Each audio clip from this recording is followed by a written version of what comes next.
ఏడవ అధ్యాయము రెండవ భాగము.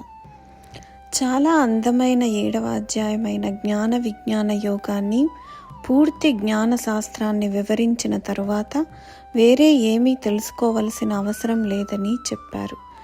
యజ్ఞత్వానేహ భూయోన్యజ్ఞాతవ్యమవశిష్యతే. ఇప్పటి వరకు శ్రీ భగవానుడు అనుబంధం లేని కర్మయోగం గురించి చెప్పారు. ఎవరితోనూ అనుబంధం పెట్టుకోవద్దు, అనుబంధాన్ని వదులుకొని మీ విధులను కొనసాగించండి. అకస్మాత్తుగా శ్రీ భగవానుడు అనుబంధం గురించి మాట్లాడడం ప్రారంభిస్తాడు. మయ్యాసక్తమనా పార్థ యోగయ్య ఇంజన్మదాశ్రయః. శ్రీ భగవానుడు తన లక్ష్యం పట్ల మాత్రమే అనుబంధం ఉండాలని అంటున్నాడు. తన లక్ష్యం పట్ల అనుబంధం ఉండాలి. తన జీవితపు అంతిమ లక్ష్యాన్ని సాధించడానికి, ఆ లక్ష్యాన్ని సాధించడానికి ఒక అనుబంధంగా ఉండాలి. భగవంతుడిని పొందాలనే అనుబంధం ఉండాలి. భగవంతునిపై తన మనస్సును కేంద్రీకరించడం ద్వారా అతనితో ఐక్యమయ్యేవాడు ఖచ్చితంగా దేవుడిని ఆయన ఉన్నట్లుగానే తెలుసుకుంటాడు. మాం యథా జ్ఞాససి. భగవద్గీత ప్రవక్త అయిన శ్రీకృష్ణుడు సాధారణ వ్యక్తి కాదు, ఆయనే దేవుడని మనం తెలుసుకోవాలి. ఆయన అర్జునుడి ముందు గొప్ప సంపద మరియు ఉపదేశ స్థితిలో ఉన్నాడు. ఈ అధ్యాయం మనం దేవుడిని ఎందుకు తెలుసుకోలేకపోతున్నామో తెలుసుకుంటాం. దేవుడిని పొందడానికి ఏమి చెయ్యాలి? శ్రీ భగవాన్ అర్జునుడికి జ్ఞానం మరియు విజ్ఞానం గురించి నేను మీకు చెబుతానని చెప్పారు. జ్ఞానం వివిధ స్థాయిలలో ఉంటుంది. సాధారణ జ్ఞానం మొదటిది. కళ్ళు చూసినవి, మనం వస్తువుని చూసాము మరియు మన ముందు ఉన్న వస్తువు ఏమిటో అర్థం చేసుకున్నాము. చెవులు శబ్దాన్ని విన్నాయి, చర్మాన్ని తాకాయి. అది వేడిగా ఉందా లేదా చల్లగా ఉందా, అది గట్టిగా ఉందా లేదా మృదువుగా ఉందా. ముక్కు ద్వారా వాసన చూస్తాము, అది సువాసనగా ఉందా దుర్వాసనగా ఉందా. ఇది మన ఇంద్రియాల ద్వారా మనం తెలుసుకోగల సాధారణ జ్ఞానం. రెండవది సైన్స్. సైన్స్ అంటే మన చుట్టూ ఉన్న ప్రకృతిని, మొత్తం ప్రపంచాన్ని చిన్న వివరాలతో తెలుసుకోవటం. ల్యాప్టాప్ ఎలా పనిచేస్తుంది, దాని లోపల ఏమి జరుగుతుంది, అది ప్రపంచంతో ఎలా కనెక్ట్ అవుతుంది, ఈ విషయాలన్నీ బాగా తెలుసుకోవడం ఆ ల్యాప్టాప్ యొక్క శాస్త్రం.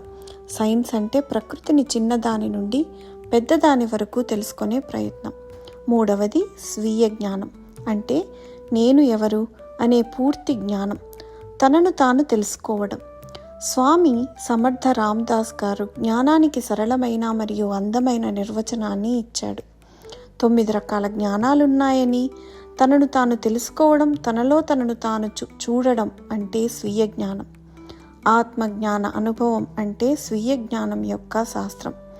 కేవలం పదాల ద్వారా తెలుసుకోవడం కాదు, దానిని అనుభవపూర్వకంగా తెలుసుకోవడం.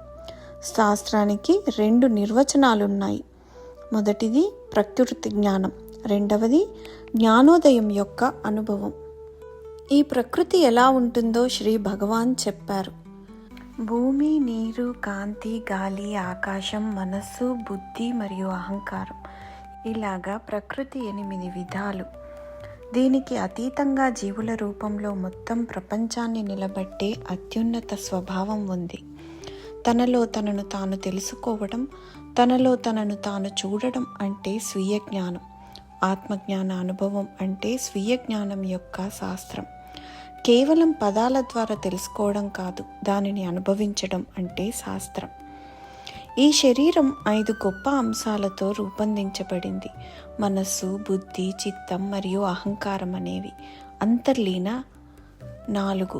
ఆత్మ ఈ శరీరానికి అనుసంధానించబడి ఉంది. ఆత్మ కారణంగానే మనల్ని మనం తెలుసుకోగలుగుతున్నాం. శరీరంలో కదలిక ఉంటుంది. ఆత్మ నుండి ఆత్మ వరకు, పర మరియు అపర, ప్రకృతి మరియు అన్నింటికీ మించి అత్యంత సూక్ష్మమైన దేవుడు ఎక్కడ ఉన్నాడు? మొత్తం ప్రపంచం యొక్క సృష్టి అంటే సృష్టి, ప్రభవ అంటే ఉనికి, మరియు ప్రళయం అంటే లయ, అన్నీ భగవంతుని నుండే జరుగుతాయి. మొత్తం ప్రపంచం ఆయన నుండి సృష్టించబడుతుంది. అది ఆయనలోనే ఉంది మరియు ఆయనలో కరిగిపోతుంది. అటువంటి దేవుడిని మనం తెలుసుకోవాలి. ఒక హారంలో అనేక రత్నాలు లేదా పువ్వులను కలిగి ఉన్న దారం లేదా తాడు ఉన్నట్టు, అదేవిధంగా అన్ని గ్రహాలు మరియు నక్షత్రాలను కట్టినవాడు, వాటన్నింటినీ కలిగి ఉన్నవాడు భగవంతుడు. రత్నాలు లేదా పువ్వులను పట్టుకున్న దారం కనిపించనట్టే దేవుడు కూడా కనిపించడు. ఇది ఉన్న దాని సారాంశం ఏదైనా దాని ప్రాథమిక అంశం అది పరమాత్మ. బలవంతుడి బలం పరమాత్మ. అందమైన పువ్వు నుండి వచ్చే సువాసన, దాని వాసన మూలం పరమాత్మ.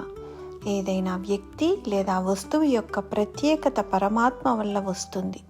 ప్రకృతి యొక్క 3 గుణాలు 14వ అధ్యాయంలో వివరించబడతాయి. సత్వ, తమో, రజో అనే 3 గుణాల గురించి మనం తెలుసుకున్నాం.